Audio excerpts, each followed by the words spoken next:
Ho1. It's Ho1 now. There's an H at the beginning of Yeah, Ho1. yeah, yeah. I figured. I figured why not Uh, spice it up a bit. Hello, Internet, and welcome to the very calm opening of Say Report Jr. What's the thing? A podcast you should be listening to, subscribe to, and downloading every week. I am one of your hosts, Zach Sarowik. And I am the other host, Dale Decker. I brought such We weird NPR energy to this. I'm you sorry. I didn't really, mean to it's when I started okay. talking. I was gonna say that we are consummate professionals. I mean, that's not true. No, But not at all. It took me you three spent, times to you spent an open. embarrassing amount of time trying to get a picture of Spider-Man's ass yesterday. You are not consummate I did. professionals. I did. Yeah, I specifically talked about that off recording. Uh-huh. I can't help it if you have a better idea of what America's ass should be. Then I mean, it's a better ass. Yeah, I did spend too much time taking pictures of Spider-Man's ass. And like I was looking back through them and I thought there was more. But it's like, no, it's there's just not. you just kept taking and deleting them when they weren't good. Yeah. That's exactly what happened. It was like I would go into photo mode, get the angle. I'm like, no, that's not right. All right, let's leave photo mode. Oh, I should probably take care of this hostage situation that I'm in the middle of. Nah, that'll be fine. Literally how I take photos for online dating profiles. I take them, I delete them, I like this one's not good, and then I realize there's a hostage situation behind me that I'm not taking care of. Yeah, exactly. And so, but I don't have my mask or my costume because it doesn't fit under my clothes. So, Yeah, ugh. it was a fun 4th of July for me. Happy birthday, America. Sitting at home, drinking and playing Spider-Man. I mean, you could work all day like I did I know, and take that's on true. an extra shift in the middle of a day where you're already working all day. Mm-hmm. So, That is true. That is true. don't people, we all know when you call out on a holiday what you're doing. Just don't bother lying, okay? Oh my God, did they lie? Yes. What Because did... what happened was two people called out of work. One of them is not my job, so it doesn't matter if I Yeah. but because what the front desk person for the afternoon was like, "Oh, I'm sick." I'm like, "No, you're not. It's the 4th of July. Don't even try that." And then not 20 minutes later, the van driver for overnight, "Oh, my cat's sick. I can't come in." Which is great because that's a bad lie. You don't come up with something where someone else is sick and you have to take care of them because then they do things like say, "Well, it doesn't sound like you're sick, so you can still come in for 3 hours Yeah. in the morning. And we'll find someone to cover the other Yeah. 5 hours of your shift." Jeez. That's crazy. Oh man. Crazy, Oh, crazy. I didn't even have the hotel wasn't even fun and haunted this time. It was Aw. half empty because no one travels for the 4th of July apparently. That's actually, well, yeah, that's surprising. I feel like you would have to bust up some parties. Nah, That's boring. no. That is boring. It is boring. So yeah, I worked all day. It was very boring. But more importantly, Mm-hmm. Mm-hmm. was that earlier this week, Yes. we did two things that were amazing. We both ended our time with the Scream film franchise and our time with the Infinity Saga of Woo! the MCU. Whoop Uh, whoop. And I think there's more overlap there than there should be. Yeah. But quite before we get to that discussion and have to tag the spoiler friends in, did you do anything else this week that you want to talk about? Oh. I don't know. I don't know what I've done this week, to be honest. Yeah, no, I really was been playing Spider-Man PS4 again because watching Far From Home got me into that again.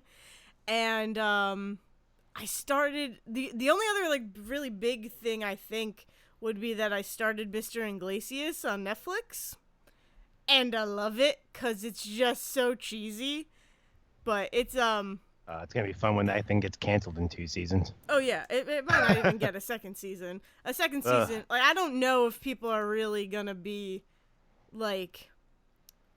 all about it, just because The problem is that They could be, and we'll never know because Netflix doesn't tell people anything about who watches their shows until they decide to cancel it and go, well, not enough people were watching. Yeah. But they won't tell anybody what that number actually is Yeah, so that they exactly. know how many people need to I don't know. watch. I think it's really good. It's like he's a history teacher, and the first episode is about how like half of his students are getting expelled from school, and it's basically like they all the kids get these notices.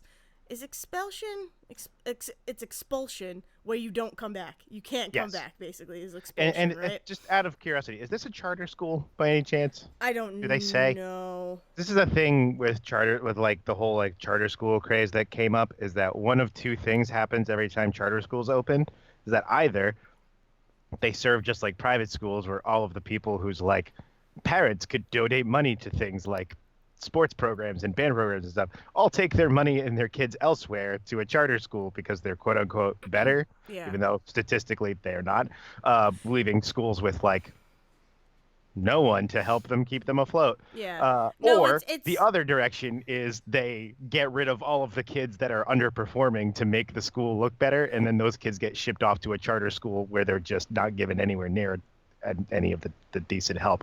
So I was so just curious if any of it's that came up in well, there. it's more the second one. Okay. It's more your second example because it's definitely like there it's a public school where this dude he's in the office, and I don't know his name in the office. But he's like, "Oh, if we get our school up." Michael Scott, by the way, is the guy from The Office. I know that's hard to forget. That's hard to remember sometimes. Anyway, It's not Michael Scott though. I know it was a joke because you said I forgot the guy in The Office. No, Anyway. I know. I got it. I Uh, know. I did think that Michael Scott was a real person. That's another. That could be another story for another time. But I did at one point think that Michael Scott was an actual person and not just Steve Carell. Not just Steve Carell. Yeah. Okay. Good. I was like, I think it's Steve Carell. Maybe it's not. But it's a guy who was in The Office. But he's like, yeah, if we get these kids out of here, where our school will like go up, and he like talks about how his mortgage, like, it's gross. It's like fucking gross how he talks about these kids' education, and he's like, yeah, and then I won't have to, my house will be in a better area and I can get it like get more money or whatever. And I'm like, this is disgusting. Like, these are children who Welcome to the who American need, dream, people. it's so bad. I wish this was something. I wish this was like hyperbole for this show. Yeah, no, Ugh. it's like that, and it's the first episode, so it's like, oh my god, like way to rope me in and like punch me in the gut all at the same time. And so Gabriel Iglesias is the main character, is the main guy. He's Mr. Iglesias. He's playing Gabriel Iglesias basically as a teacher. The character. Yes. The character of Gabriel Iglesias. TV's Gabriel Iglesias. And yeah, so he's like, no, these kids, there's like another school that they would get shipped off to that they call the Alcatraz of high school or whatever. It's Right. like, So like yeah, either some sort of technical school or yeah, like a bad or like it's a bad, low rent charter school yep, or yeah, yeah. So juvie school basically. it's basically like a juvie school. Yeah, so he's like, no, I'm gonna get these kids' grades up. Like, we're gonna do summer school, anything to get these kids, because it's not fair. Like, it's just because they're underperforming and because you can't sell your house or whatever. Like, no, that's not gonna happen. And it's basically like Gabriel Iglesias against this guy, and like the second episode, it's like oral reports that they have to give at the end of summer in order to like be re-enrolled for the fall. And he's like, nope, that one kid failed, because he got distracted by the hot teacher. And Gabriel's like, no, that's not fair, he is a kid. And you like last minute changed who is going to be judging their oral report, and he's a 14-year-old high school like kid. Of course he's gonna get distracted by the hottest teacher in school. That's not fair. And so it's like, so that one. And then the third one, it's just like all of these competitions that always go right. Like they always come out right, but the third one is all about privacy and how the guy from the office is like, "Yep, giving all of our kids clear backpacks." Oh God. And it's just like, Jesus, this is awful. This is hard to watch, but it's I love it. It's That really actually good. sells me more on the show. I mean, the trailer that plays when Netflix turned on because Netflix. I did actually like that first episode where they're like explaining the whole like expelling the kids thing and all of that was actually Yeah. interesting to me. That I was like, oh, that's working on a completely different level than I expected. Yeah. It's just that I also look at it and I just think about like one day at a time, and the fact that Netflix will just cancel that thing in a heartbeat if they feel like it. Yeah. Um, Yeah. yeah, And One Day at a Time has 3 seasons now, three right? seasons, and I think they finally that the channel that has Schitt's Creek, that like pop channel or whatever, Uh-huh. that like just picked them up for their fourth, and like gave them a fourth season, which is really nice. Okay. But even their third season, I think they had to fight for.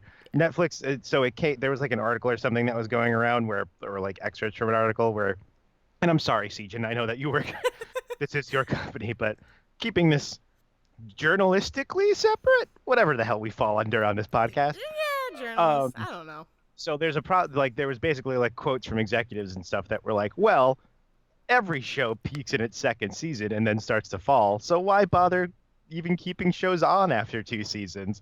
And then someone was like, in response to one of those tweets was like, yeah, but they also require you to come to them with like a 5 year plan for your show or they won't even consider it. So Yeah. they're basically telling you to plan out 5 years, but we're going to cancel you after the first act. Yeah. Like, Yeah. It's crazy. ugh. And like I feel like also like Stranger Things has all of this Right. So backing behind it and right. And like all of it's the got reason the that more Stranger production Things, too. right. So And that's because it's the first one and that's because it was the first hit. Like the mm, reason that they haven't the reason that Stranger Things, like they have already said, the guys that make Stranger Things are like, yeah, we have a 5 year plan. So when season 2 came out and was like a little underwhelming, they were like, well, that's because this is just set up for the last 3 seasons of the show. We need to introduce some new characters and get some stuff laid out. But yeah. like if that were any other show, we just wouldn't have seen a season 3. Yeah. Like Yeah. It's crazy. The thing about Mr. Iglesias that I don't I don't know if it would get another season just because I don't really know. I mean, there's 10 episodes. The first season is 10 episodes, which is the standard like Netflix season, and it just seems like it's going to be like antics around the school. But I just don't know. I mean, I've only watched 3 episodes. I just don't know where like a second season would take them. that's I Like feel like that's something that sitcoms in general struggled with all the yeah. time, which is like after you introduce the characters, you have to start doing something with them. Mhm. Mhm. And if Netflix isn't going to give them the budget to move off of that set, Yeah.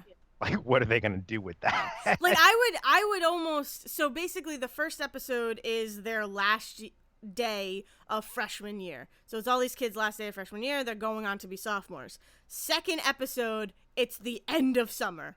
So they're about to start their sophomore year, right? So like So pilot and then season pickup, it kind of sounds pretty like much the way that works. Yeah. pretty much. So it's the way that I would want to see this go is that season 1 is their sophomore year, season 2 is their junior year, season 3 is their senior year, and then I don't need a season 4 to see them off to college, but it'd be cool.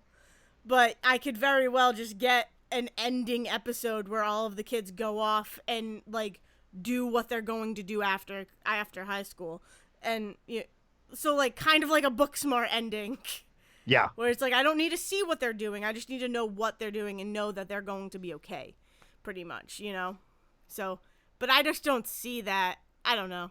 It would be fantastic if that's what happens, but you never know. You never Yeah. know. You really don't Yeah.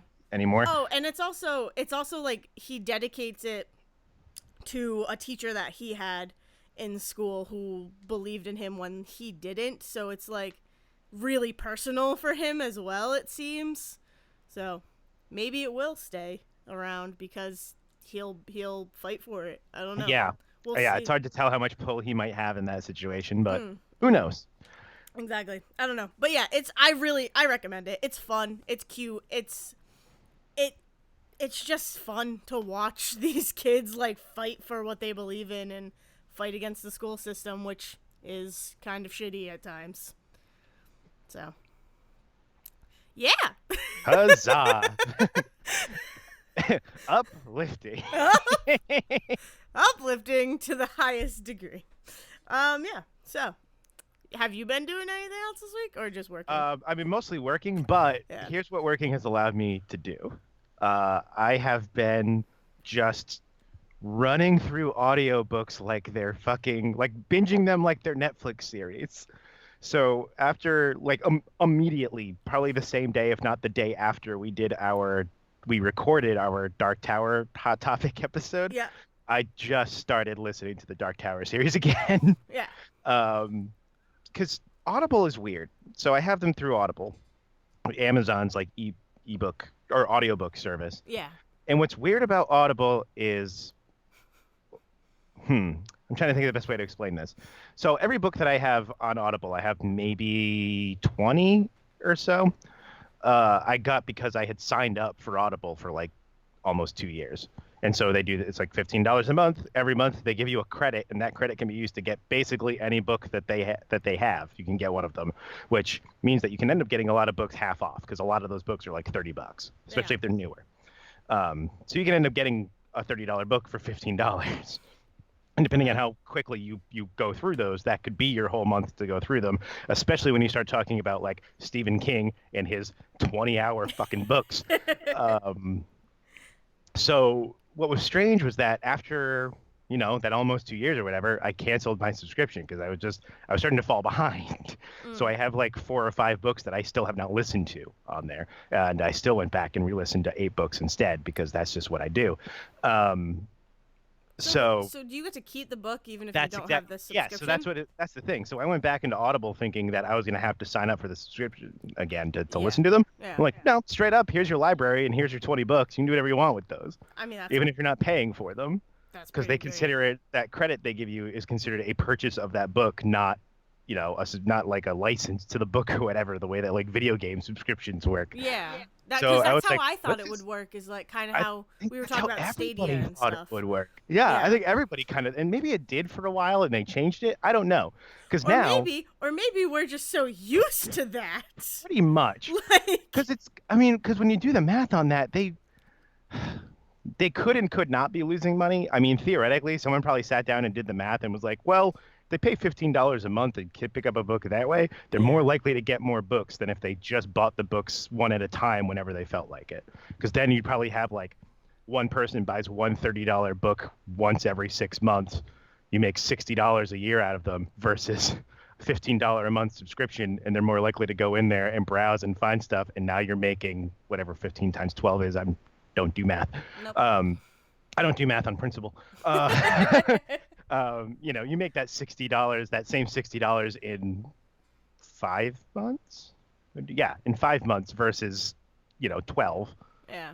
So you can make that, and if they keep going like I did, they made, $300 off of me in the 20 months I had them versus the nothing they were making off me before, really. Yeah, exactly. So that was nice. So I still have not signed up for Audible again, and now when you look at it, it's like that $15 a month gets you the one book credit and then what they call Audible exclusives, which I don't know if that's audiobooks, or I know that they've done like podcasts and stuff too. So there's like shows, so that just gives you 2 credits for those as well. Like they very clearly have like just added to whatever that $15 gets you. So that's nice. So I re-listened to the whole Dark Tower series in 2 months, 8 books, each of which takes like anywhere between The Gunslinger, which takes like 8 hours, and book 7, The Dark Tower, which takes like 20 something. Jeez. And in like straight up 2 months, I went through all of those. Yeah. And then I listened to Carrie, another like 7-hour book, because I was like, oh, you know what? Because I had them. I have Carrie and Salem's Lot and The Shining, because at some point I was like, oh, I'm just going to get all of Stephen King's books on audiobooks as I listened to Audible, and that's when I ended up having like more books than I could handle. Yeah. Ended up canceling the thing. So I listened to Carrie, and that took me like 2 days because it's an 8-hour story. Mm-hmm. And then I also had I Know What You Did Last Summer, which I thought. Did see that. So here's the thing about that, though. I thought it was the 1973 book, which was then made into the movie. But apparently in 2010, someone was like, "What if we re-released the novel of I Know What You Did Last Summer, but we made it more modern?" Oh God. And so there's like, well, of course, obviously, this is all being like recorded by someone reading it, so it's not like they just like inserted lines into an already existing audiobook. There's just someone reading them straight. But you can still tell when someone's like, "Oh yeah, and so texted this person." It's like, whoa, hold on. We're like Wait, what? we're like 2 hours into this book, and you just mentioned texting. Who has a cell phone? Yeah. You've never mentioned cell phones in this. Jesus, that's crazy. Um, That's and so yet, weird. and I have so many questions.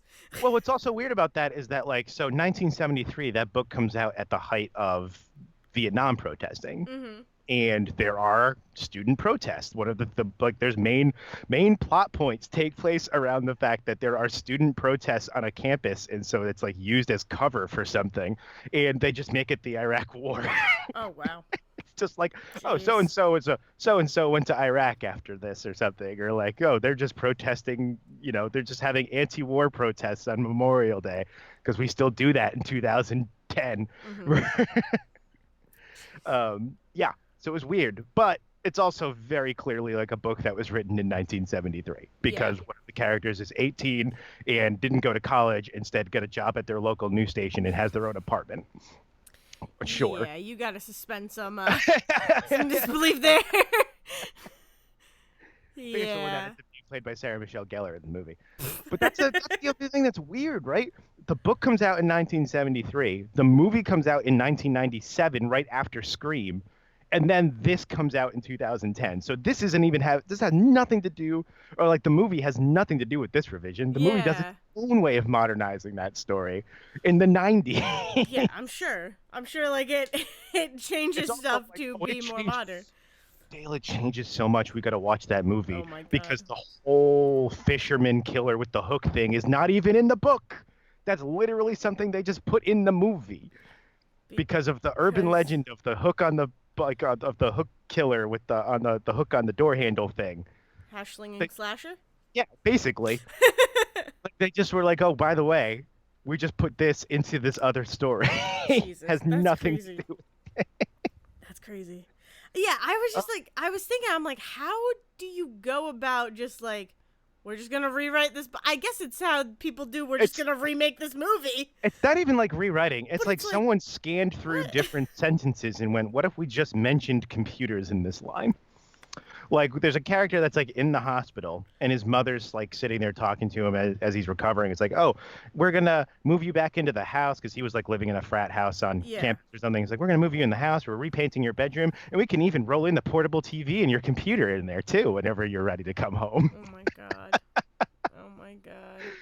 It's like, yeah, we're just gonna drop it in any chance we get. Yep, just plop in here and there. Oh, Like that's crazy. there's like a whole thing where like they're gonna go to someone's house, so they need an excuse for why they are coming up to the house to use the phone because it's no longer 1973 and they can't just waltz up and be like, by the way, our car broke down. It's like, Jeez. oh yeah, we'll just tell them our cell phones died and then they'll be able to get in. It's like, okay, cool. Just gonna drop that line in there. Yeah. Drop that line in. Oh, our cell phones casually died, both of them. We're at the same time, And then and we're we gonna go have up no to that. chargers. And then when we go up to the house, exactly, we'll go up to the house and talk to these people, and these people are not going to offer a charger Yeah. for that My god. conversation. My god. That's crazy. That's yeah, Oh you just need man, to let it happen, I guess. Just let it be read to you. Just it's believe whatever is read. it's also interesting. Like you start to notice the like production differences Yeah. between them because I think I texted you about this. The Dark Tower books have a fucking theme song. Yes. Basically, Yes. it's like if like I mean it's Western, it's like Western rock music Amazing. at the start of every book. And so Like it it's like makes watching Justified. It's like all of a sudden, like you telling me that made me want to listen to them because I'm like, yeah, I need some Dark Tower theme music in uh, my life. there is actually, I have to find it. There is an album Oh that my god. it's like a metal album or something that someone put together that is like all music inspired by the Dark Tower. That's But incredible. then there are also people out there. There are articles, and I'm sure there's a Spotify playlist of all of the music that is referenced in those 8 books. Yeah. starting with Hey Jude all the way down. Jeez. Oh my god. That's um, incredible. so, but like I know what you did last summer is just a dude reading. Like I'm sure it's a guy who does voice work for a living and it sounds fine, and he does enough to like differentiate the voices versus that you're like, okay, this is so and so character talking right now. But then you listen to like the Dark Tower books where they're straight up doing completely different voices for each, Yeah. and it's even funnier when you get to the eighth book and it's Stephen King reading it because it's Stephen King trying to do different voices for people, which is not something he's trained to do.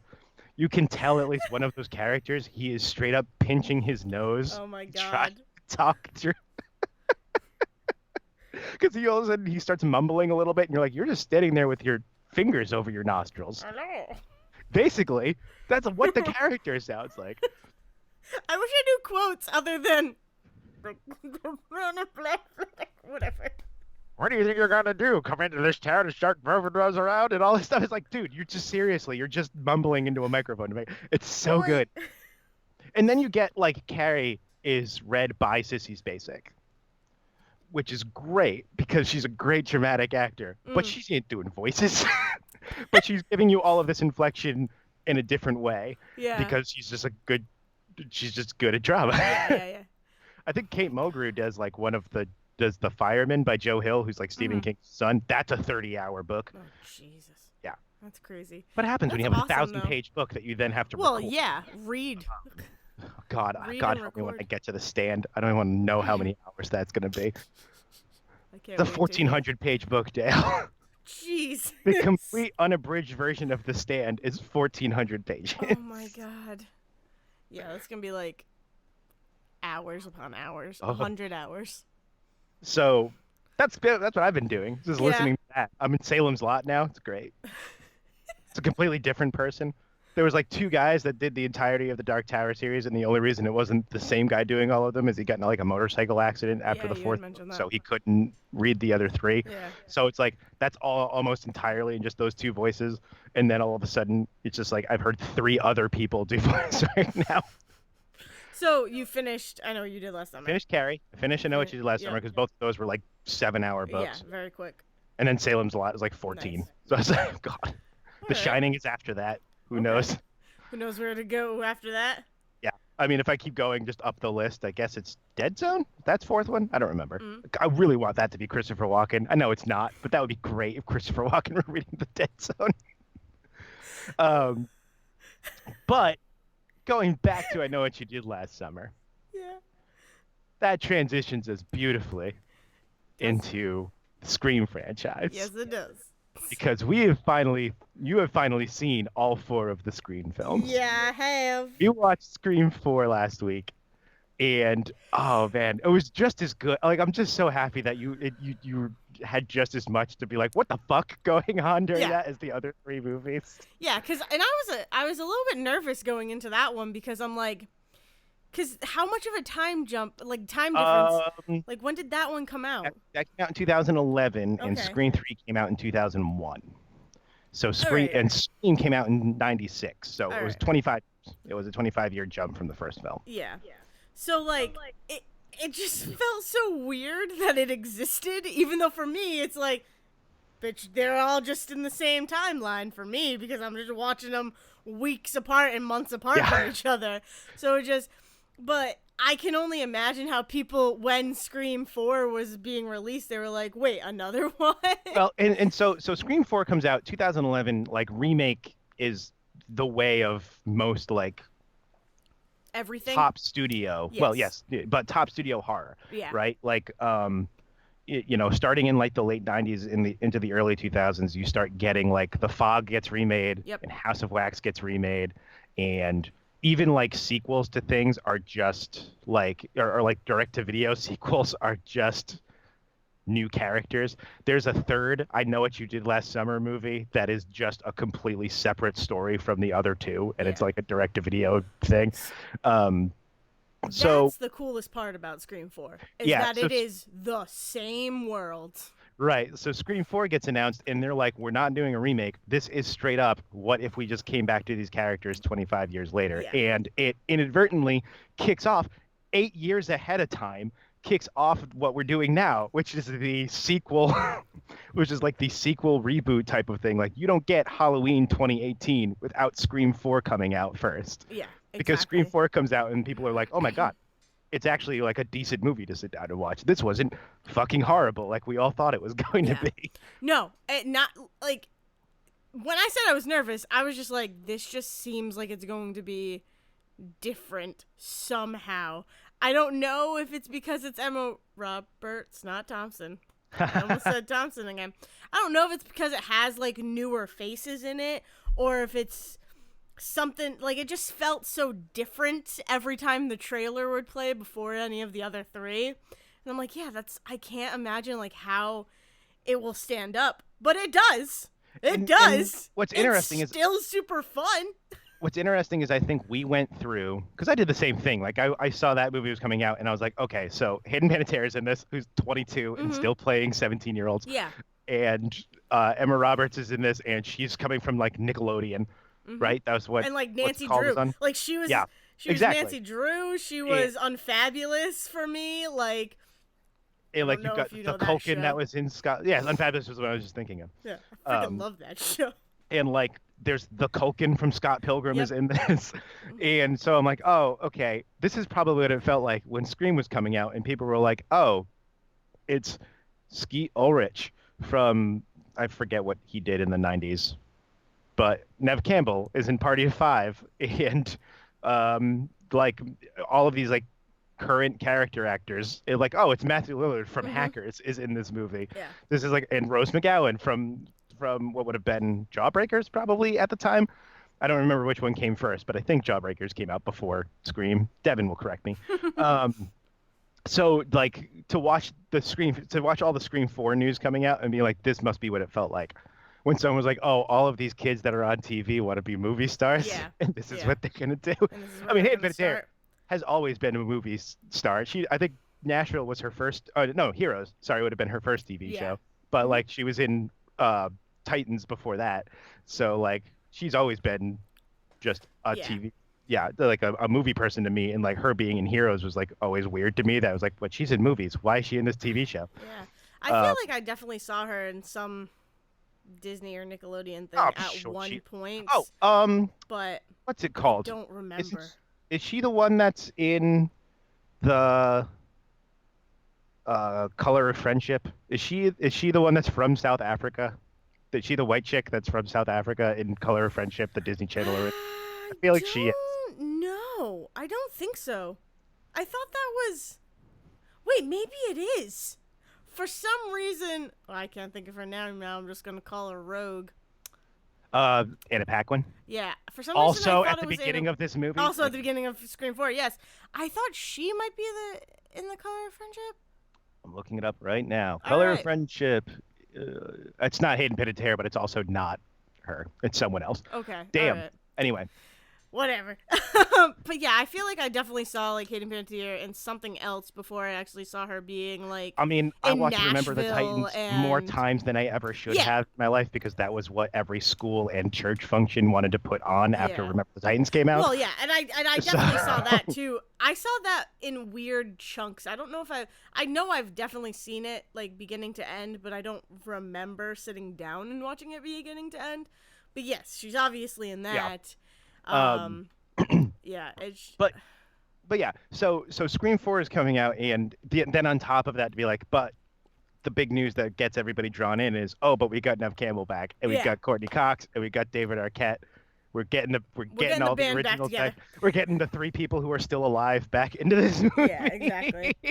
And the guy that wrote Scream 1 and Scream 2, and maybe even Scream 3. I can't remember if Kevin Williams also wrote Scream 3, and Wes Craven are coming back. Wes Craven, who does not direct movies anymore. He was too busy producing all of the remakes from before, like Nightmare on Elm Street and shit. Wes Craven had not directed for so long by the time Scream 4 was coming out. Like, that was their draw. Yeah. Was Wes Craven coming back and being like, this is where horror is going. And he was right. He was so right. Oh yeah. Yeah, no. I loved it. It was just so much fun. And freaking Hayden Panettiere is the best in that movie. Oh, she's so She good. is Kirby so is one of the good. best. Kirby is like one of the top characters in the entire Yeah. franchise. And I was so, spoilers, everybody. Going forward, this is going to be a spoil zone. Going forward from this moment on. I am so happy that she was not the killer. Right? Like, I was so nervous the whole movie. And I was like, Kirby, please don't be, you have all the means to do this. I could definitely see, like, what your motive could be. Like, I don't know. And I was just so nervous. But then when she's playing the game on the phone to save, whatever, I don't even remember his name. Culkin's name Charlie, I Yeah, think. Charlie, Yeah. something like that. When she's playing on the phone, I'm like, all right, this is where it's gonna turn. I know this is where it's gonna turn. Right. You think When that's what's going to happen is that she's going to turn around and be like, "Okay, go ahead and kill him because we're working that's together and this is what that's we not even planned." no, that's not even what I thought. I thought Oh. she was gonna get out there. She was gonna win the game. And then at that moment where she steps outside and starts freeing Charlie, I'm like, okay, one of them is about to kill the other. I hope it's not Kirby. But then that also means that Kirby has to die, which is Yeah. equally as sad. And that's like, I mean, 'cause that also, it's why it's in 4 movies everybody has such different motivations and Yep. comes from all over the place to be the killers in these movies, that it literally could be anyone for any motivation at that point. Well, So Kirby Kirby could have her reasons. She'll come up with a reason at the end of the movie, just like fucking almost said Scott Adsit, Scott Foley did. Well, but the thing is that it's always been tied to, like, Sydney like and her family. it's Right. always been the Prescotts. It's always been tied to the Prescotts. So, like, Kirby totally could have been like, your fucking cousin comes in to town and all the entire town goes crazy over her, and her motivation would be like, I wanted to make us famous, like Which is essentially what the motivation which is the motivation, being. but Right. it means more. It does mean more that it is Jill. It is Emma Watson. Jesus, what is her name? Emma Roberts. No, I know. There's too many Emmas in this world. Is she Eric's daughter? I've never really actually figured out how don't she's know. connected to Jill and all of that. Julia, I don't Jill, know. Julia, Robert, Emma Watson, Thompson. I'm having a stroke. That's why I'm gonna Anyway. call her Jill. No confusion there. No, but for Jill to be like, yeah, like, I grew up in your shadow, blah blah blah. You know how it was like that. It could have been a Kirby motivation to be like, yeah, I wanted to be famous for being a killer. Like I wanted to have that same kind of fame around us, and this is how it's gonna happen. And it's just like, and she's like, imagine the fame I get for killing Sidney Prescott. She like just brings it one level up, and that was going through my head. I'm like, what the fuck are you gonna do, Kirby? Why are you gonna do this? And then I was happy and really sad at the same time. And I mean that's the thing, right? Like that's what the movie is always really, all of the movies are always really good at doing, is like everybody has any good reason to be doing what they're doing, because slasher flicks just pull shit out of their ass half the time, and it always ends up being like some of their best actors that are going to come out and be their killers because they have to start acting nuts. Yeah. And Emma Roberts is so good at that turn. Oh my god, that moment, Fight Club scene where she's beating the shit out of herself in the movie in the house almost to death, is so good. And it's like, oh my god, there was that moment where I was like, yeah, but Sidney can't be dead. There's no way that this movie ends with Jill getting away with all of this, right? And then you were like, well, there's an Act 4, just wait. And I'm like, yeah, so I know there's an Act 4, Zach. a half hour longer than every other one, because there's an Act 4. I'm like, I know there has to be, but like, like, it's gonna be crazy. And then all the hospital stuff just made me want to watch Happy Death Day. All the hospital stuff just made me want to watch that. But yeah, that her going completely insane was beautiful. Like I could just watch that scene. I could just watch that scene over and over and over again because of how insane her acting is. And it's like, yeah, okay, Emma Roberts, you came to play. You came to this set to frickin' play. Oh, right. We forgot that you're actually fucking good at this. Yeah. You're actually really good at this. And it's just, and like, it's also funny for me to go from watching my primary exposure to Emma Roberts was Unfabulous. And then it was Nancy Drew. But it was mainly Unfabulous. So it's like, it's like what a difference in character you have to play, and it's great. I want her to do more. I want her to do more right now. And is doing more. She's doing more horror stuff, right? Right. Well, she goes from here into American Horror Story. Yeah. So she's in season 3 as like again just the bitch character. So she's just like the top line just jerk the whole season, and it's so good. She's so good at it. And so she just gets to overact everything. Yep. And she gets to be just a complete jackass to everybody. Yeah, that's awesome. And then Scream Queens, right? And then Scream Queens, Yep. which ends up, I think, only lasting, 2 seasons? But Probably, I don't know what yeah. she's doing now, Now, but I'm yeah. sure. I Oh, don't she know. did that Nerve movie with James Oh, Franco? yes! How could I forget about Nerve? I'm so sorry. I am so sorry that I'm sorry for your ears, but how could I fucking forget about Nerve? That movie's incredible. Oh my, I'm so mad at myself. I am so upset. Have you seen Nerve? I don't think I have, actually. Oh, Zach. That needs to happen. That's got to be somewhere, right? That seems like a movie that would show up on a streaming service somewhere. Prime. It's on Prime or I don't know. It was for a little bit because I was like, oh shit, I'm watching this again. That movie is so much fun. I'm so mad at myself for forgetting that she is in that movie.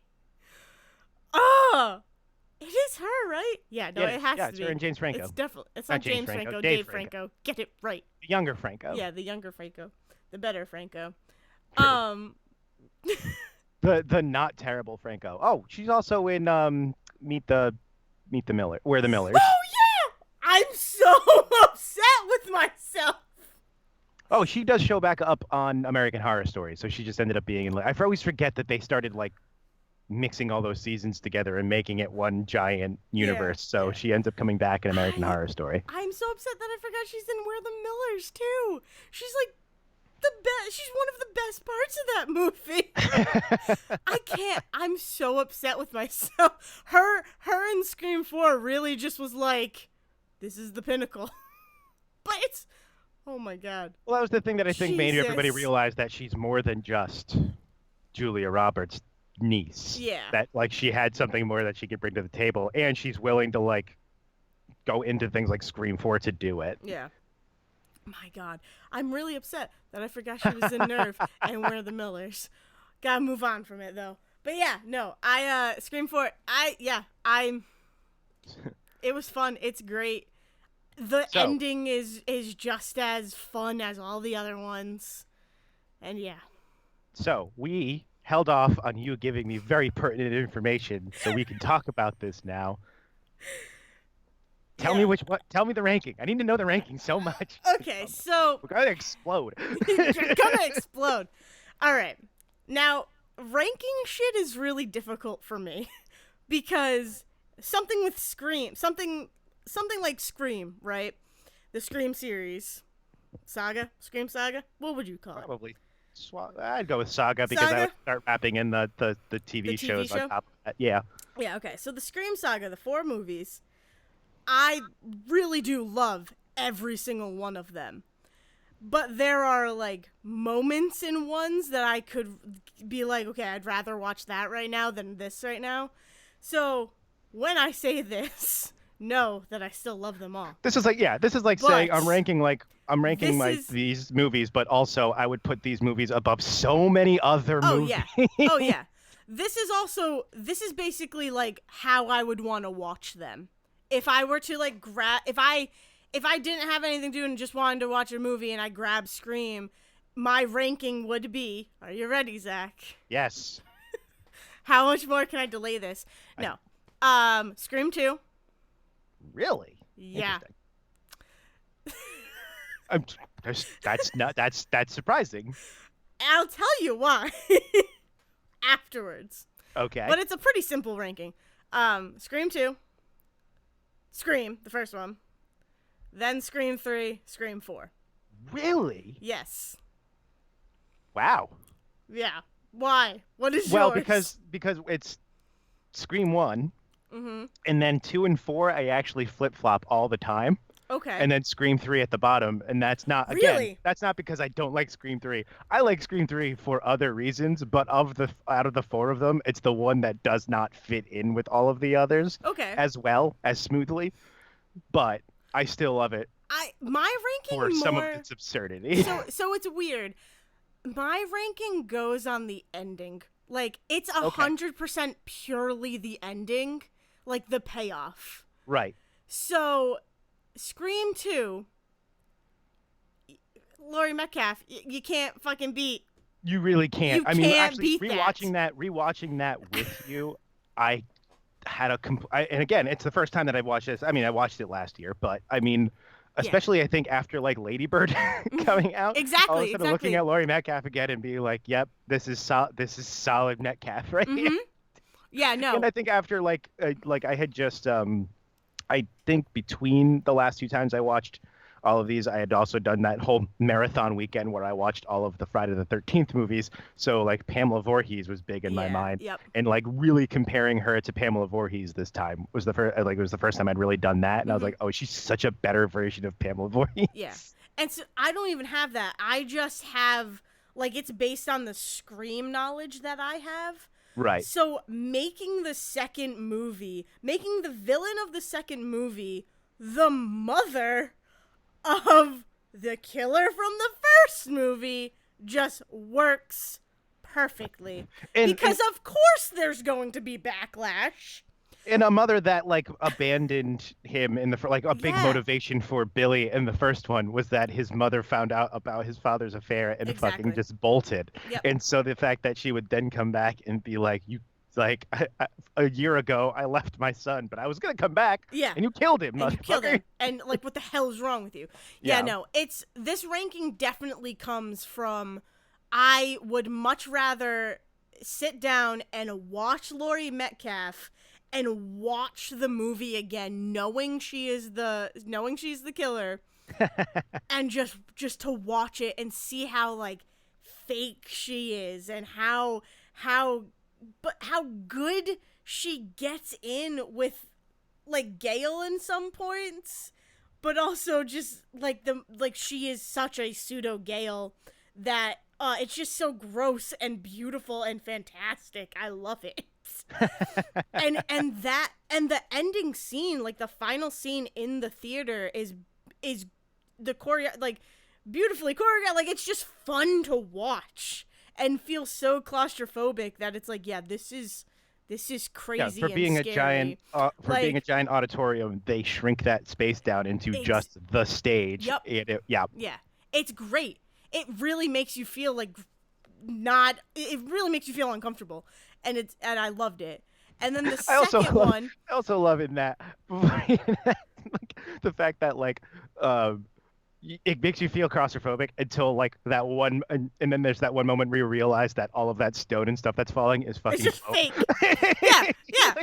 It's like, oh my god, like dropped all this shit on her, and then they like move it with like a push, and like, oh, that's right, it's fucking. It's foam. It's fucking stage dressing. Yeah, exactly. Not real stone.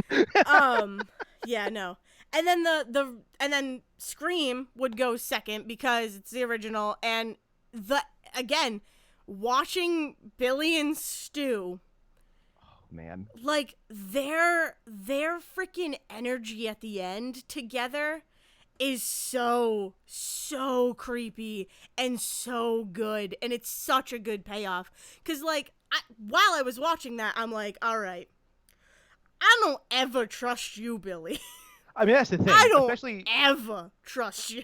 especially that scene with Randy in the video store. Like you watch Yes. that scene and then you watch the ending and it kind of hits you in the head. That's like, how could How it could be anybody else but these two? exactly. How could it Exactly. ever be anybody but these two? Yeah. And it's just like that the moment where and it's freaking Matthew Lillard also is just like he is also a treasure. He Laurie Metcalf is a treasure. Matthew Lillard is a treasure as well. Because the whole thing was like, man, I'm really bleeding out here, Billy. Like that whole he just sells it incredibly. He sells like whiny little baby Yes. so well in Yeah. that scene. I And was like, it's oh, he definitely had mhm. no idea. Like it Yeah. legitimately, he had no idea what he was Yeah. getting himself into with this. Yeah. Like, That one is also really, really fun because, and I've mentioned this to you, and I mentioned it when we first watched Scream and first talked about it, but that one is so much fun because there are clear moments where you can tell it's different people doing the killing because of yes, the knife clean. Steve, Like, Stu and Billy have completely different different. ideas of how they want to go about killing people. Exactly. And it's so cool to real that like moment of realization at the end where it's like, oh shit, yeah, okay, I can see where this one killed this one and that one killed this one. And you said that people go on and they're like people play and try to figure out who does which killings, and it's all that knife clean that whenever it's probably Stu. I think you said it was Stu because he does it with uh Rose McGowan. I forget her Yes. name, but Yeah. yes, he does it with Rose McGowan. Yeah. So it's definitely Stu who does it, and it's just yeah, that somehow makes sense because Billy is clearly the more insane one. So he doesn't care about like he just wants well He's the more subtle one. actually Let's put it this way. he's He's the the more more subtle one. Yeah. Whereas Stu is the one that wants to make a show out of everything Yes. because he's the one that really wants to be put on TV and like he Yeah. wants to be put on trial and be shown on. Yeah, Exactly. So it definitely is that is so much fun to watch, and it's just that it's again that the choreography of these movies is brilliant and I love it. But yeah, that payoff, I would love to watch that again. Scream 3 too, like it's the fact that it's her half brother is incredible to me. it's so like Like out it of just it's so makes like sense. it makes sense and also completely like convoluted soap opera shit. Yeah. But Scott Foley sells that. Scott Foley sells It's that so good. at that as Raymond Roman. That's what it was. Roman, yeah. Roman's like turn is just like I'm gonna go through this whole storyline and be like just angry Yeah. and crazy is so good. And he's got one of the best fights with Sydney, I think. Oh, of course, yes. Yeah, he does. Um, yeah. In the screening room Yeah. is The like so hand to good. hand fight Yep. with them is Yeah. so Well, is so because and that's so cool too because it is it's more personal somehow than like than the other two, because so of course they're gonna get like close up and hand to hand, and it's not just gonna be stabby like attack you. He is gonna make it more personal because it's his half sister who practically stole his family from him. Like, yeah, there's some shit going on there. But that one too, the cool thing with that one, so watching them, obviously I'm like, oh, they did it. That one, I didn't really suspect him until maybe 10 minutes before we saw his reveal. You know? it's when he dies off screen. It's when he dies off screen, they just find his body somewhere. Yeah. And it's like every other person in these We movies gets like watch. elaborate death scenes. Exactly. Even But it's Billy, also, who fake dies in the first one, you yeah. still see him get stabbed. Every single person we watch get killed. And it's like, okay, all right. You have always felt strange as a character because it also feels like he has the least amount of screen time in general.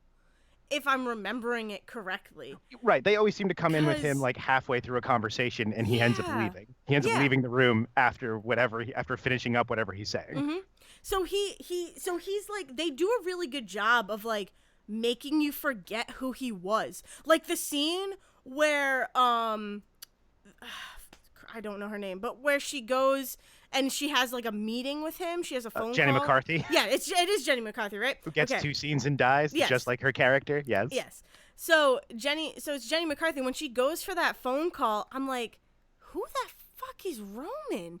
Like, I don't even remember who that is. And then it like clicked because you said something or I just remembered and I'm like, oh yeah. Oh, okay. Yeah, okay. Now I know who that is. But they do a good job of like letting you forget about who that character is. And that's like, at I least think for that's me. like, Maybe I that think, was just me, where I'm like, that guy, I don't care. I don't care about him. But well, the thing is, no, like, you I think should. it's weird because like Scott Foley is so ubiquitous now. He's everywhere in a lot of places, so he always shows up and then leaves. Yeah. And a lot of things like Scrubs, his character like would show up for a few episodes and disappear. Scandal, he shows up again for like a few episode arc and then disappears. And so like that's kind of what Scott Foley just does as a character actor Mm-hmm. is he's great to come in so people go, oh yeah, it's Scott Foley, it's that guy, and then he leaves, and that's usually it. So like when he's in a movie and he just shows up for a scene and goes, it's like, oh yeah, that was the Scott Foley moment, bye. Yeah, exactly. Yeah. And then I like the family ending of 4. that's I also like that it's her cousin. I like that it makes sense how, like, because the whole movie, she's basically locked in her room. And, like, yeah, of course she's gonna leave to go kill people and also have a partner and also try and play it out exactly how Sydney's life played out in, like, a short amount of time. This is, like, yeah, family drama like that is cool and scary.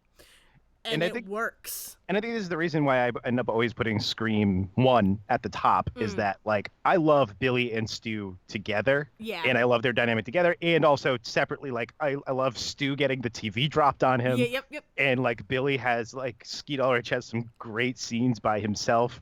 Later replayed by Luke Wilson, that whole scene where he's like, your mom just died. She didn't leave you or something. Yeah. Like the jackass line. Whereas Scream 2 and Scream 4, I think both of those, you've got Laurie Metcalf and Emma Roberts are fantastic. And I love Timothy Olyphant and I love that Culkin, but their characters are like great for the movie. And then when they show up as the secondary killers, they're largely disposable.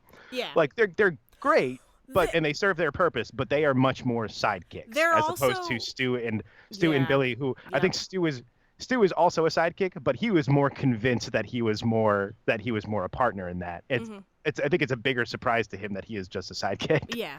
It's also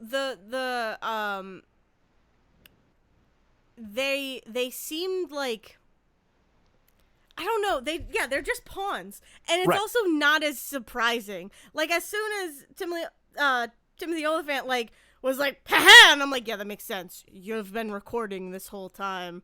Like, that's not surprise. Right. And then it's just like, it's the fact that like, and then it's the surprise there is that Laurie Metcalf is the one using him as a pawn. It's like, I'm not surprised that you're a pawn, but I'm surprised that Laurie Metcalf is the one using you. Yeah. And like same with the Culkin, you're not surprised when he's the one when he turns around and stabs Kirby, really, because it could go either way with either of them, but you're pretty sure it's one of those two. And then the fact that he's the one that stabs Kirby and surprise, he's one of the killers, it's like, yeah, okay. And then it's more of a surprise that the one using him is Emma Roberts. Yeah, that's interesting. I didn't think of that, but yeah, you're totally right. Is Scott Foley alone? He is. He's the only one that's like a solo. Yeah. He's the solo act, which again is super freaking cool. His sidekick is the voice changer. Yes, yes, exactly. But the thing I like with Scream 4, the one that I like about the Jill and Charlie killings is that they utilize the teleporting killer thing. There's not a lot of kills. I don't think there's a lot of kills that they do solo. I think they do a lot of partner killing so that they can do I'm going to close the door on you. Surprise, I'm behind this door now. Yeah. Yep. Zach? Yep, I'm still here. Oh, it sounded like you dropped out for a second. Nope, I was just waiting for you to finish your sentence. Oh! No, I was gonna agree with you on that because and that happens a lot with Stu and Billy too, where it's like, oh shit, what the fuck is happening? How can it move so fast? Right. Which Yeah. was a trope that comes up in horror, especially with Jason. To Yeah. go back to Friday the 13th, there's like it's to the joke. That joke is to the point where in Friday the 13th, the game, they made teleporting a mechanic Oh for wow. him because they would just be like, well, his whole thing is that he walks real slow and is this big lumbering hulk of a giant, but he will stab someone on the first floor and then he'll be in the attic. Yeah. Just is. So like, Crazy. Yeah. uh, But yeah, so that's my ranking. I'm fine with it. I'm surprised by it, Good. I'm glad. but I'm fine with it. I mean, what am I going to do? Tell you you're wrong? It's a ranking. You already said you liked all four of them. It's not like you were like, oh, and also I just really hate Scream 2, so I just like don't even count that one. Like, no. That one doesn't exist in my Like, mind. there's a lot of people that like, especially Scream 3 and Scream 2 in a lot of ways gets like doesn't get a ton of love sometimes. Really? I That. think Scream 2 over the years has gotten more, but like Mm. Scream 3 is definitely like the stepchild of the four I mean, I of them. get that though. I do get that. I Right. understand where that feeling comes from. It, like you said, it definitely feels so different than the other ones. Right, But because but it's, they're leaning more into the meta-ness, I feel. yes, So and that's like all it is. and the thing with a lot of those is that like it's like Scream 1 takes place like in small spaces, like the small houses or the house party and all of that, and then like Scream 2 kind of expands that, but even then, like we said, like that final fight is put just on the stage, Yep. which so it feels more claustrophobic. And Scream 3 is the one where it's like we blew up a house and sent them flying half a block away, so Because we can. as we can, yeah. Yeah. And so like Scream 4 comes in, and because a large part of what Scream 4 is doing is sort of like is doing the like we're retelling the story of Scream 1 for a modern audience kind of way, is like they don't have the major house party, but they do have the barn where they're showing the movie marathon, just Yep. like how they're all watching the movies at the party. And then like everything takes place in those like small hospital rooms or like in tiny houses. So Yeah. they really confine things again Yeah. in a better way. So yeah. So Crazy. that puts that capper on the Scream film franchise. We're definitely gonna watch that VH1 show that Oh. when that comes out, that Yeah. miniseries. I think Hell it's yeah. next week. Is it that I soon? think so. Damn. Yeah. Yeah. But the other thing we did this week, Dale, Yes. Yes, Zach. is that Dale's love for Spider-Man was rejuvenated yet again in Spider-Man Far From Home, Yep. which what? Yep. I'm just Oh, saying. okay. I couldn't tell if you were like, I thought you were gonna stop me. I was like, wait, what? Did you see it a second time and then decide it was terrible? No. Yep. Um, we went and watched Far From Home on its like special Tuesday opening. Crazy. It's weird Tuesday opening, Crazy. which it's Midsummer, the film that's like from the guy that made Hereditary, that was like the big horror, like the big like prestige horror film last year. This year they were like, we're gonna come out the day before 4th of July. Spider-Man comes out on the 5th, so we're gonna get like 2 days maybe before we get drowned out by Spider-Man. And then Spider-Man turns around and is like, oh, actually, we're coming out on Tuesday. Yeah. We've decided, and completely drowning that movie out. I feel so bad for them Yeah. because I thought that Disney was definitely Peele. screwed them over. No, this was A24. Was it I don't think it's really? Bloomhouse. Yeah, because I don't think it's even Bloomhouse. I think it's either Annapurna or A24 that put those ones out. Oh. Huh. Yeah. Okay. But anyway, I was just like, I was thinking about that as I was, staring off into space at one of my jobs yesterday. But yeah, Spider-Man Far From Home came out, and it's fantastic. It It's- was a beautiful capper to like after Endgame was like kind of underwhelming and also way over dramatic and sad. Far From Home comes in and does what what Homecoming and Ant-Man have always kind of been used for. Mhm. Were always kind of used for in this franchise, which was we need some lightheartedness stuck in here. And like Far From Home is like, oh, it's so good. It's such a good, it's nice incredible. little comedy action film to come in at the end of this and be like, let's all take a breather and get Yep. ready for what comes next. Mhm. Because really, we don't know what the slate for MCU is after this. So this has to kind of be what we go with for a little bit. Yeah. Yeah. Ugh. I'm gonna start this off by saying I really hope you get to see it a second time. I might go tonight. I've been trying to figure out. I kind of want to go to another movie later today. Yeah. Now that I'm like awake. So it was either that or Aladdin. I still haven't seen Aladdin. Yeah, That's still neither got some have shows I. going. Yeah, But seriously. but I might go see Spider-Man again. Who knows? I really hope you get to, because it holds up. I saw it this morning. Like, it holds up for a second viewing. And Okay. Before we go any further, I yeah. know that we spoiled a bunch of stuff for Scream. Those are 25 to 10-year-old films that we were talking about. This is very important, everybody. The spoiler friends are here because we have to talk about so many great things in So this many movie, and things. so many of those things come in the second half when we have to start talking about spoilers. So just be prepared. Be prepared for spoiler If friends. you, yes, if you Spoiler have friends. like Spoiler spoiler friends. friends. So it's the most you get out of me for singing. I always forget what the next line is. I have I it are written down. somewhere. I Um, have it recorded we too. are we are Tom Holland at the beginning of the second Far From Home trailer where he comes out in his like adorable accent. It's like, if you haven't seen Endgame yet, just this is gonna spoil so many Stop. things. Don't watch it. Don't watch Stop. this. Exactly.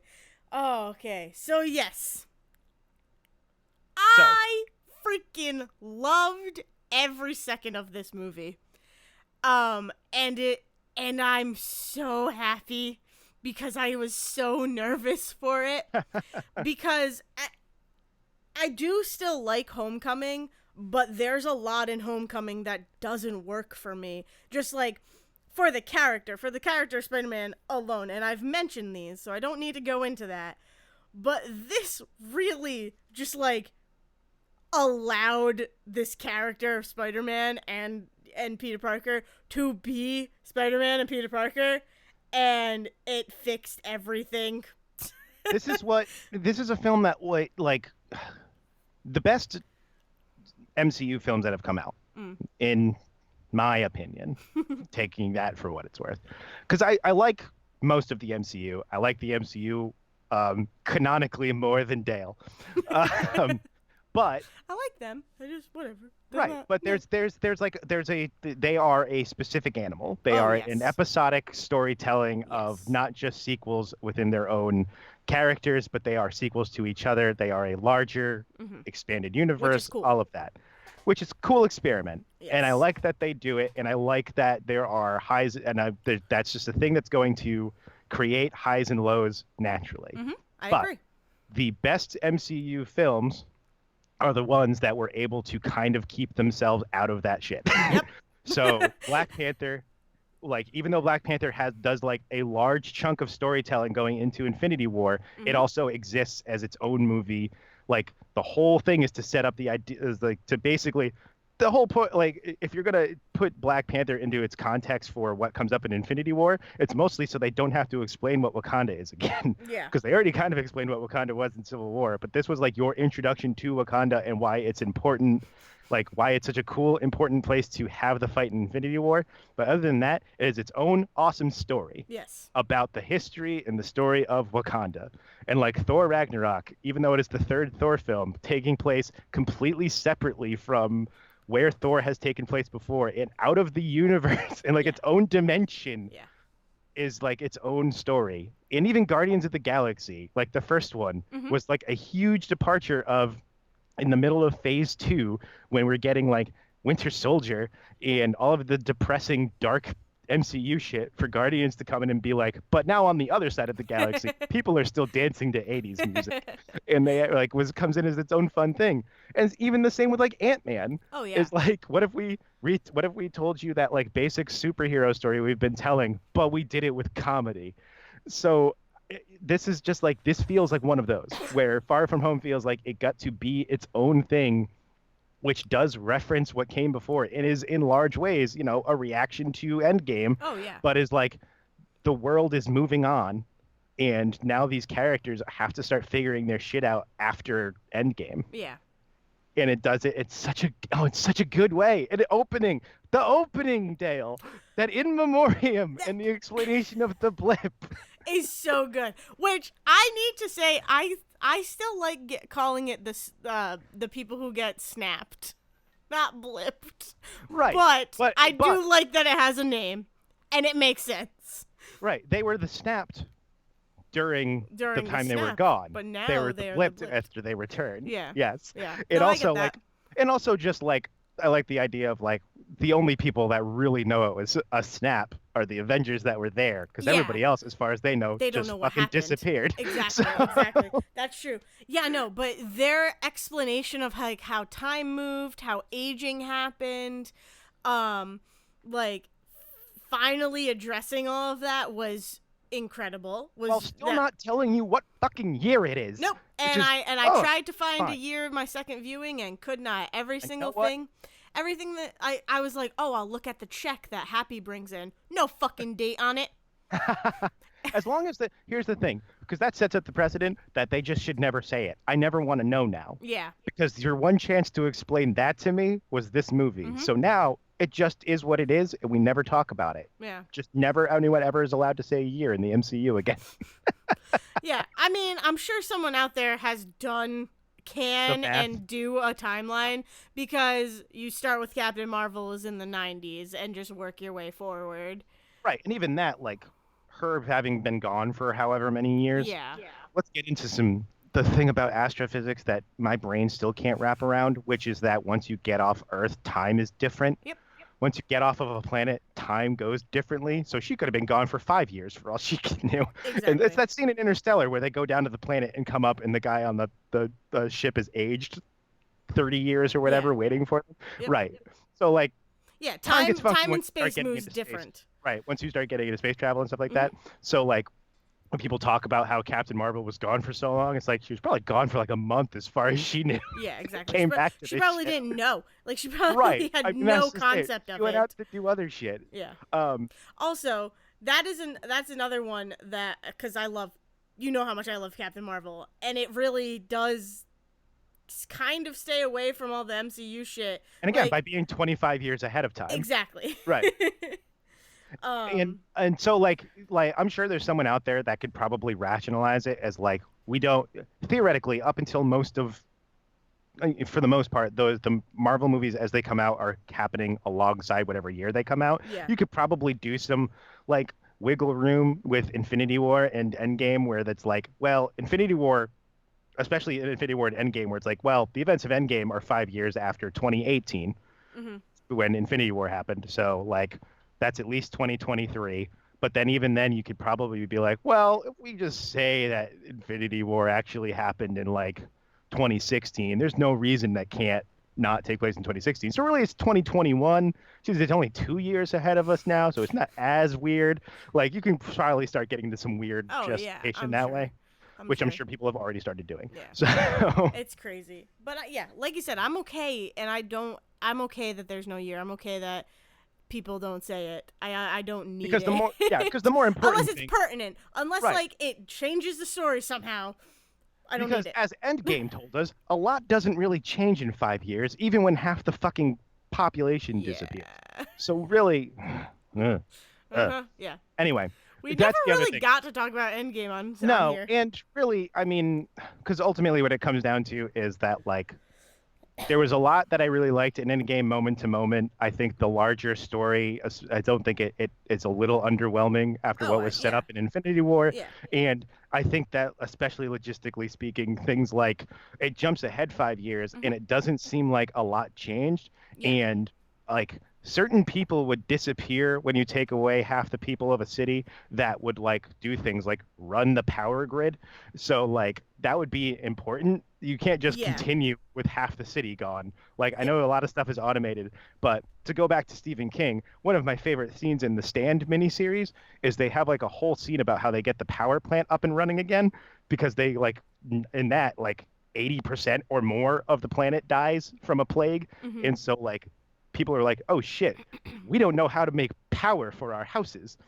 Because the people that did that died. Mm. And so it's like a big massive scene when they're like they've got like everybody who's still alive like in this power plant all excited to watch Gary Sinise flip a fucking switch and turn the power grid back on. But it's so good. And like the fact that like Endgame is just like, oh yeah, the saddest thing is that like people need support groups because like their loved ones disappeared and also there's no baseball. But other than that, The rest of the world basically moved on perfectly fine. Yeah. That's about it. It's like, oh man, that's an end game problem though. And I don't want Far From Home to suffer because the end game story was not Yeah. good enough. And I And don't so think it they did does. no, I think they And did the best with what they had, yeah. and that is to just like make jokes about people coming back Yep. in the middle of basketball games. Exactly. Exactly. Yeah, they did what you like they took the coping mechanism of we're gonna make jokes about this and like brought it to that nth degree of like, yeah, no, we're just moving on and we are going to joke about it and we are gonna have the co-host of the daily morning thing of the high school just be like, yeah, it's weird, like my younger brother is now older than me and it kind of sucks. It's And like, also, we yeah. flipped out after midterms, and they made us retake this We entire do. school year. Yeah, exactly. And him just being like, shit got real. She's like, no, you can't swear. No, but that's It's the what last day of happened. school. I don't care. Yeah, exactly. Like, oh my god. It was just, yeah, so good. And so a lot of my, I've brought this up before in the past where it's like the Tony, like, Peter relationship in Homecoming is really what sucks for me. Right. In And Homecoming. it's extremely heavy-handed. It really, yeah. That's what it really comes down to. Is like if he had been in like two scenes, Yeah. it probably would have been fine. But the fact that they make it the story really makes it. And I think I've said this. I know I've said this to you in real life. I think I've said this on the podcast. It makes it Iron Man 4. Exactly. It makes Homecoming much more of an Iron Man 4, but it does its own Yeah. Spider-Man. Like I like them together in Infinity War. I think it works. I think that is like way more their not friendship. Their like mentorship, teacher. whatever. Right. Like their partnership in that is more fun and more enjoyable to watch because it really is like Tony does care about this kid, but Tony also is like, okay, this kid can handle himself. I don't need to be down his throat the entire time. Whereas in Homecoming, it's very much like, no, you're a baby. I need to not let you do anything. When it's like, no, that's not true. And I can't help but feel it's really hard to watch. Yeah, and I can't help but feel the hand of Marvel on that, where they were like, we just got Spider-Man back. Well, not even back. We're still sharing him with Sony. Yeah. So we still got this weird joint custody situation with Sony going on. Yeah. We got him for that one scene in Civil War. We're going to get him for a movie, but we want to make sure that, like, we really want to put our hand down and say, this is an MCU film, so we have to have Tony Stark around. Yeah. And be like, Robert Downey Jr. has to Robert Downey Jr. this movie to say this is an MCU film. Yeah. And also, like, we're just not sure yet if, like, Tom Holland can carry this movie alone. And this is but for Far From Home, by the time you get to that, and, we've gotten some of the best acting out of Tom Holland. His getting dusted and watching Tony die. Yeah. Someone finally went, oh, fuck, that's right. He's an actor. We can make this movie with these people together, and it'll be fine. We can let him breathe and do his own thing. And I think that specifically also was difficult for me because I had seen Tom Holland in other movies be this like really good actor because he was in the Heart of the Sea with Chris Hemsworth, and it's incredible. Like, he's this kid going out on this expedition and the shit that he has to deal with and watch, he's great. And then he was in Lost City of Z with crap, why can't I think of his name? Why can't I think? Charlie Hunnam? It's Charlie Hunnam. Thank you. Hunnam? Okay. I was about to say like Charlie something. And you saved the day. No, Lost City of Z, Tom Holland's not in much of it because it really is mainly about Charlie Hunnam going out and like finding this, society.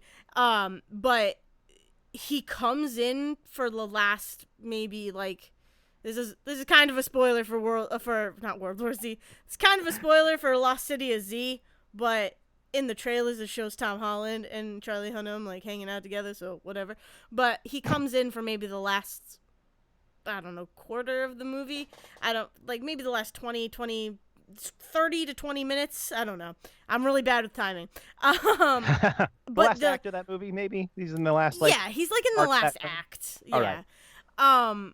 Really, like really in the last act. And he is just the emotion that he has, dude's an actor. Like he can handle himself. So, coming off of like seeing those kind of movies to seeing how they handle Tom Holland's acting and like Tom Holland in general, like what he can do in Homecoming was hard for me, because I'm like, he's still an amazing actor because he's playing this kid really, really well. Like, it's not on Tom Holland. It's No, it's they on. didn't know They were like, they were afraid of letting Spider-Man be Spider-Man. exactly. Like, yeah. It's like, no, you're still a child and you still don't know anything. But it's like, yeah, but that's not Spider-Man. That's not a good Spider-Man character. Because even throughout the entire thing of Spider-Man, like, at least to my knowledge, throughout the multiverse of Spider-Man, all of the Spider-Verses, he is always capable, or she is always capable. And it's always a Whoever is the situation. spider in the situation is a capable, smart person who is not dumb. Right. And It's like, always it always to me it always felt like Peter Parker is a nervous, awkward kid yeah. until he puts the mask on, and then he doesn't have to worry about Mm-hmm. people, Yeah. seeing him as Peter Parker. Yeah. Like putting the mask on means he gets to be kind of a cocky little shit sometimes. Yeah. because that gives him that confidence of I've got the mask to hide behind, so Mhm. people don't have to worry so much Exactly. about Peter Parker in general. And Yeah. and all of his like non-confidence in Homecoming just feels like projections from Tony. And it's like, I feel like if Tony wasn't here, you would be that confident child. Like, you would be the confident child that you are. Like, Right. and it just feels like, oh, okay, so Tony's your mentor, but he's also bashing you pretty hard. He's not like, it's not like a mentor who's like, I'm hard on you because I know you can do it. It doesn't feel like that. It just feels like I'm hard on you because I don't want anything to happen to you because I don't trust you. whereas in Far From Home, you get that distance. You still get those feelings where it's like he's like, I can't do this. I can't do this. Tony didn't, he knew how I screwed up. He knows that, like, but now he trusts me. Like, in his death, he somehow trusts me again. And now I'm gonna hand these over and to the bad guy. It's like, oh no, But that's the buddy. thing. He's but that's the thing. saying that, but that's a sad scene too, because it's like, no, he's finally saying that he does trust you. So, but there's still that like projection of like unconfident self from Tony, even in his death. And it's also like, and it's also a situation. First off, that's what. just the fact that like the story of the Infinity Saga is the story of Tony Stark fucking up and still being too cocky to realize it. Yeah. But what I was gonna say was the idea of like him putting his trust in the wrong person because he doesn't have entire confidence in himself is also like, I think about the Spider-Man PS4 game where it's like he has all of this trust in the cops and in Mr. Negative, and then it turns out that, well, he doesn't know it's Mr. Negative yet, but Mr. Lee. Of like all this confidence in Mr. Lee, and then it turns out Mr. Lee is also Mr. Negative, and he puts all of his confidence in the cops, and then the cops turn around and they start giving all of his control over to Sable, and then Sable comes in, and they're basically like robot Nazis coming in to take over, like this like fascist regime to take over the city and all of this stuff. Like, Spider-Man has a history of kind of putting his trust in the wrong people. I'm so like, glad that you and like Doc said Ock that. and stuff like that. Yeah. Of like he wants to see the best in people, which means that he goes and puts his trust in those people sometimes, and a lot of that is because he puts so much on himself that he gets overwhelmed. And so it's now that I'm so overwhelmed, it would be so nice to trust somebody to take this off of my chest. Yep. And of course, and ultimately it's the wrong person almost every time. Yeah. No, and I'm actually really happy that you brought that up, because that is exactly what Devin and I were talking about on Tuesday. after we saw it, because I was like, I think the thing about Homecoming that doesn't work for me is that Tony is too perfect for, like, in a way, because like you said, every single mentor that Peter has had has been bad, has become bad. Tony can't be father figure, which I don't agree with, but I don't love that side of it either. But it's like Tony can't be both. He can't be a mentor and a father figure, because Tony is never, Tony Stark Iron Man is never going to be the bad guy. He's just not. Well, the problem is, like, Tony he's Stark a is never bad going guy. to. Right, there we go. I was going to say, Tony Stark is never going to be a villain. Perfect. Yes. He is a bad guy. He learns from his mistakes and shit, but he is this cocky asshole that is somehow charming. Right. But you can't. He's too perfect of a person for Peter Parker to, like, look up to, because you don't get any friction there. You don't get any conflict. You get nothing there. You just basically get another, like, I would say Uncle Ben, but you don't. I was about to say that, like, but you don't, but you do. I think what happened was they wanted to jump in with Spider-Man already existing, so they didn't want to retread the Uncle Ben story. Mm-hmm. The problem is that without the Uncle Ben story, you don't really have a good way of setting up whatever version of Peter Parker you're doing. Yeah. So they kind of had to do that over the course of the 4 movies that he shows up in before, by first establishing this father figure relationship with Tony and then killing him. Yeah. Like, you need to see, like, it sucks that, like, because you don't want to retell the same story every time, but the story of Peter Parker in Spider-Man is the story of Uncle Ben's death. And if you're going to take Uncle Ben out of the picture, right, and then how he then builds responsibility off of that. Yeah. So if you're going to take Uncle Ben out of the picture, you're basically just going to, whatever father figure comes next has to be that Uncle Ben figure. Yeah. So they had to build up this relationship with Tony and kill him so that Spider-Man could turn around and be like, this is what it means to take responsibility and be a hero. Yeah. Which it really just upsets me that it's Tony Stark. Right, because it just essentially erased Uncle Ben from the picture of that. Yeah, exactly. It's like you took all of what he learned from Uncle Ben and basically made it non-existent and made it seem so less. Like, yeah, you get in Far From Home, which was good. Like, you get that he is using Uncle Ben's suitcase. Great, love it. I'm happy you gave a nod to him, but, like, you replaced him with this rich dude who is an asshole. And that's yeah, doesn't work, because, again, every father figure that Peter has had has died, and every mentor that he has become evil. You can't have it both ways in Tony Stark. That's just how I view it. Right. And it's unfortunate because if the one thing I'm going to fault Far From Home from is the same thing that I've always faulted the MCU for, which is how much is just Tony's screw up specifically seem to get put out on, well, the evil people did this. It's like, yeah, again, using Tony Stark's bullshit to do it. Yeah. Like, it's the same with, like, Ultron. Ultron is ultimately Tony Stark's fault. Oh, almost entirely. I mean, yes.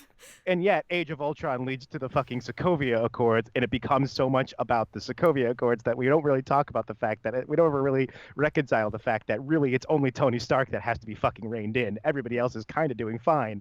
I mean, they have other things, like other alien invasions and things that are destroying towns and stuff like that. But when it really comes down to it, it's mostly Tony Stark's fault. Yeah. Which is why he's the one, like, it's fine that he's the one that sacrifices himself. But then you get to Far From Home where even dead, I'm the hero. And also even dead, I fucked everything up and you have to clean up my mess. Yeah. Again. Exactly. The villain is a guy, like, enacting his revenge on me pretty much and the world. Like, yeah, no, it's but yeah, I think Far From Home really did fix all of my issues that I had with the character of Spider-Man that they were creating in the MCU, because it's like, oh no, you do know what Spider-Man's whole story is about. You do know how to handle a spider, and I'm okay with variability. I'm okay. I am a big like supporter of things can be malleable, but also they need to work. Right, They multiverse. I mean, the whole concept of having multiverses in comics and having like yes. non-canonical stories and Yeah. this and that is so that you can do things like change up plot lines and Yeah. change up characters a little bit. Yeah. Like So if Tony was just a father figure to Peter, I think I would be okay with it. But he does cross that line of mentor, and it's like, yeah, but you're not. You're not and if you're this going to do that, you have to have a moment where Peter, like what they missed was an opportunity for Peter to turn to Tony and be like, dude, what the Yes, fuck? yeah. Like Like you have to have that fight. You have to have that if fight there had happen. right, if there had been a moment in Homecoming where he actually turned around and was like, you know what, Tony, I actually don't need you Yeah. because of this shit. I'm gonna grab my old suit and do my things my Mhm. own way Mhm. because quite frankly, you fuck everything up that you touch. Yeah. That would have been a completely different movie. Yeah. Oh, totally. But it this one really does like show like, hey, okay, we can let this kid be this kid, and look how fucking strong he is. I'm really strong and really sticky. That is probably my The favorite line in the best whole movie best because line. then he gets hit by the fucking train and he's just like, well, because he's really strong and really sticky, he crawls his way back into that train. Yep. I love when Happy yells like when they go up on the plane and Happy's like stay sticky, and I'm like, "Aw, As he's this is so falling fucking off of funny." the plane. Yeah.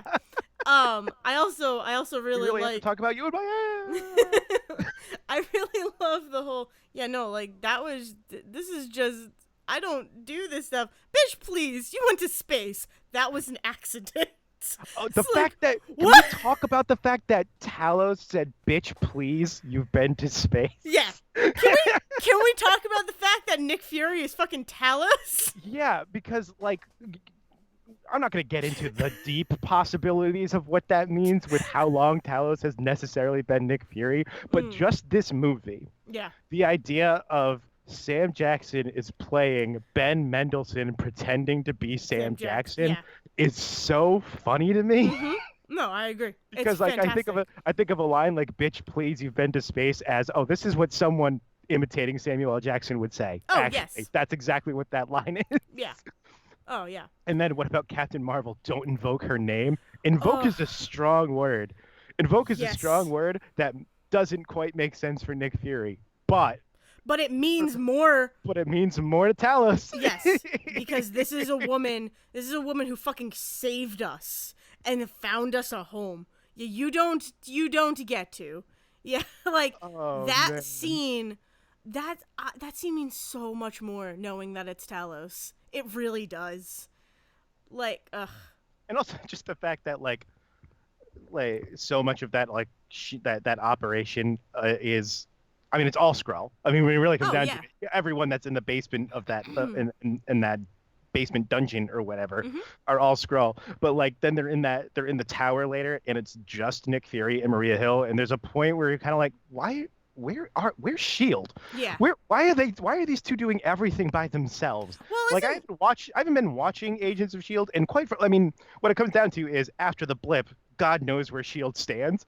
So it could just well, be like I could see it just being the two of them, but like I'm pretty sure Shield is it's done non-existent, and right? evil. Yeah. I like Devin and our dad watch it, and every now and then I'll come home and like catch the end of an episode. Like Shield's bad. Well, what's interesting is like Shield I has like always been bad.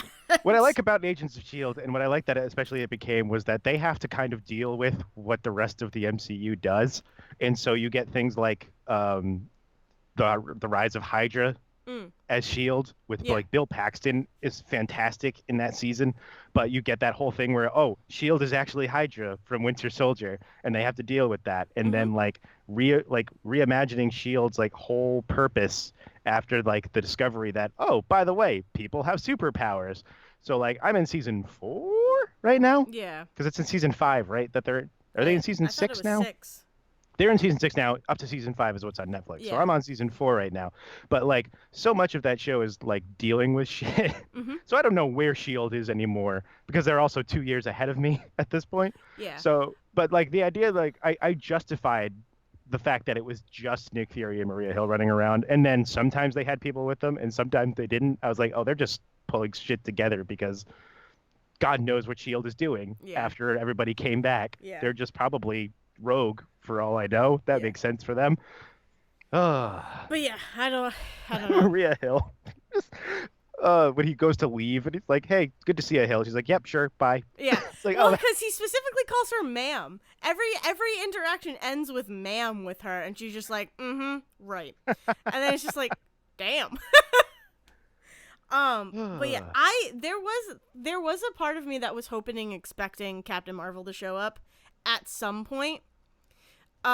Because arguably like Peter Parker and Captain Marvel have had some of the most like interaction, it feels like, in than that the five other. minutes that In they're in that Endgame. 5 minutes that they're in Endgame together, it just feels like more than anyone else. I mean, she has interactions with all of the other Avengers, but that moment just feels more. And it would Yeah, have been cool for her to show up and been like, "Hey, kid, yeah, you need to take care of this because I can't fucking stay here. There's shit going around the galaxy." yeah, It would have been cool. I'm okay that she didn't, but I would have screamed. I was prepared to scream in the theater for her. But I did scream when the PS4s when the PS4 Oh my Easter egg God. happened. the selfie. That's Yes. so good. Oh man, that was the other thing is that this whole movie feels like I mean, I don't know what criticisms they or in praises and stuff they got of Homecoming. So Yeah. like, who knows? But who knows how many people? I'm sure there are probably more people that feel like you about it than me, in a lot of ways. But I just Oh, Homecoming. like Yeah. it Okay. I got feels you. like yeah, it feels like they took after Homecoming they took a step back. They got out of all of the Infinity Saga stuff, Yep. and they also looked at things like Sam Raimi Spider-Man and PS4 Spider-Man and went, "Oh, this is what people want out of Spider-Man." Yeah. And like they wanted to also pay homage to that stuff by having J. Jonah Jameson show up Oh my and God. also to have the selfie from the PS4 show up. Be like, we understand that these are the things about Spider-Man that have been beloved in the last Yep. like 20 years, Yep. and we don't want to erase that just because the MCU has a tendency to do its own thing. Yeah. Like we are recognizing that fandom Mhm. exists, which was it was a powerful thing to do. I think it Oh was a yeah. smart plan. Oh, definitely. I read an article right before the movie today too about the Insomniac team for Spider-Man went as a group to go see the Spider-Man Far From Home, and in the article, one of the writers said the theater erupted with like just laughter and claps and cheering when that little homage happened. And I could just imagine like being in that theater with the Insomniac crew. I mean, it could have been private viewing, who knows? But like, I could just imagine being in that theater and just that eruption of Right. excitement Because you have to happening. imagine that 'Cause it's like like, you worked on that game and someone comes to you and is like, we got special screening to the new yeah, Spider-Man movie. I yep, mean, I'm sure that there was a like Marvel got us these tickets and they were like, cool. That sounds great. yeah, That feels good that they also included us in this. And then mm-hmm, to be like, oh, by the way. yeah, exactly, yeah. I Oh. was surprised it didn't get more of a reaction on Tuesday. I mean, the question is I who mean, who plays played the that? game, Yeah, right? I exactly. mean, like out of the crowd, like because it's the MCU is so much bigger than most fandoms because of the just size and The sheer scope of it. size of it, yeah. Like half that audience that we were with were adults who probably have not played the game That's and true. younger kids who might not have played the game or at least did not like see that in the game. Yeah, Maybe yeah. it's hard to tell. So. I don't know. I don't know. I loved it. It was good. It was fantastic. But I'm excited now to see what they do next. Like Mhm. we don't know. Like obviously they're working on Guardians 3, and they're working on Black Panther 2, and they're working on um Cap 2. Cap 2. Or I was Captain trying to think. Marvel too. Yeah, I was trying to think of oh God, what's the Asian? Oh, Oh, you said it. Asian character that's got the guy from um the movie you like Wasn't with it like Brie Larson. Shang Li? Shang Li, maybe? I can't remember. It's not a character that I know very well, so like, but they're yeah. working on that. But I don't know when that comes out either. Like, we're in a spot right now. I don't know what the next Marvel movie is that comes Nope. out or when. No idea. I think it because it was supposed to be Guardians 3 this fall, I think, Oh, and then all really? of the shit with James Gunn happened Oh God. because that got delayed after all of that. So I don't know if that's still the next one and that comes out in the spring or summer or what. But we've not been in this place in In a 12 while. years. Yeah, in a while. And also with the freaking reveal of Peter Parker being Spider-Man, God, that was I don't know so what the good. hell is gonna happen. What I the fuck? yeah, I cannot believe that that is how this movie fucking ended. And it's just like, Jesus, You like, want to be where Iron does this Man? go? Yeah. Where does this freaking go from here? And I don't think I've been this excited for a Marvel movie, like for a continuance. Or what the future of Marvel is going to Yes. bring. Yeah. Yes. I don't think I've ever been this excited to like see the next stage. Because I was excited for Captain Marvel, I was excited for Infinity War, but like this feeling of like, oh my God, I have literally no idea is exciting. Yeah, and Oh until they, man. because especially, and I think it especially helps that like we don't know what their next big arc Yeah. is, in the same way that we didn't know what their big arc was when Nick Fury shows up at the end of Iron Man. Mm-hmm. We know that he wants to create the Avengers, so we knew the Avengers were coming. Yeah. That's about it. We didn't know anything about like Thanos and Infinity War and all that. So like we're in a place right now where I just don't know what they want to do next, and I'm like, I don't want to know for a while. No, I don't Give me a either. couple of movies before you decide to There, start putting some things together, there's because stuff that's what that I want people. to happen. Like Yeah, there's characters that I want to show up, right. but I But don't I know mean, if they if are. this is if they're going to be building up to another major crossover event in 10 years or whatever, Yeah. if that's how they're going to keep planning these things out, I don't want to know what that arc is for a while. Nope. Nope. Whether it's I new want Avengers yeah. or like Midwest Avengers or some Yeah. crazy shit like that, sure. But I But want it. I want to feel like I did after I saw Iron Man, the very first Iron Man. Of like, that was a great movie. Don't know if there's ever gonna be another one. right, Like when I first saw Iron Man, very first, very first Iron Man, I was like, oh shit, that was great. I loved every second of it. But we had no knowledge of anything else I mean, to come. on top of that, we had no knowledge of anything else. We also didn't have a Marvel owned by Disney. Yes. That was Marvel like fucking throwing a Hail Mary out of Mhm. their own finances Mhm. so that they could make so they wouldn't have to close down as a company. Yeah. So I mean, oh man, Yeah. I don't know. It's a cool weird spot that we stand in today, as far as Marvel goes. cool. And I think in that cool weird spot is where we're going. Yeah, This I almost 2-hour episode. talk for a living. I don't say living. I don't make money off of this. You I talk for a hobby. Um, I think that good weird spot is where we're going to call this episode. Yes. I think that's gonna be You the title. I actually have most of this weekend off, so I'm going to try and get more of our episodes up on YouTube because, in a bit of weird-ish news, we're right in the middle of trying to figure out where we're going to be kind of shifting our hosting for the podcast. Yes. And so some of our older episodes might disappear for a little bit on the feeds, but they're still up on YouTube, and they'll always be up on YouTube, and the internet is forever. And we've still got the episodes saved in different ways, and we'll always figure out ways to put them around. Exactly. So, but for now, you can find us on YouTube. If you search Say Report Jr., that's Say Report JR. And all of our episodes and hot topics and let's plays and stuff are there. Our SRJ presents, I should say, they're not let's plays. I don't know if that's copywritten by anybody. It can't be. But YouTube is weird. Yeah. You can also find us on Twitter at Say Report Jr. and you can find us individually. I am at Zerwisky. And I'm at Dale's Brain. You can also find us on Spotify and iTunes Yes. and all of that stuff. We also have been remiss in getting to congratulate our wonderful closing host, Yes. Liz.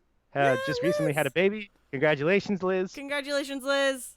I think that means we all deserve ice cream. I Yes, guess we except do. babies. Babies don't eat ice cream. I'll take the babies Ba- portion. babies can have ice cream, I think. I Can think they? I don't I know. don't know. We'll take it. We'll take the Cool. baby's ice cream. Sayreport Jr. stealing ice cream from babies. Take it away, Liz. Thank you for listening to The Say Report with your hosts Dale Decker and Zach Sarowitz. Please follow the guys on Twitter and Facebook by searching for The Say Report, and you can always subscribe on your podcast channel so this is delivered straight to you and you can enjoy it every week. With apologies to your mother, we'll see you next time.